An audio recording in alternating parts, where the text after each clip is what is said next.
Good morning. Kumusta po kayo lahat? At nandito na naman si Lolo sa kanyang garden. Nagtitingin sa mga bulaklak. Tingnan po natin ito.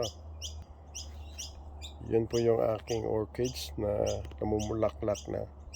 Hindi po sila sabay-sabay na namumulaklak. Pero titingnan mo, ito pong palagi po ay namumulaklak po sa aming mga orchids. Yan. Ito naman po yung aking inaabangan kasi ito po ay parang siyang yellow. Ito po yung gustong gusto ko na orchids. Pero matagal po namulaklak. Yan ha. Yan. Yung ngayon po ay thanks na namumulaklak na po siya. Yan. Yun po yung kanyang puno. Yan. Yan. So ang ganda ha. Maganda po yan. Yan. Yan. So, yan po ay nag-i-start na po na nag-open po yung kanyang mga bulbs. So, yan.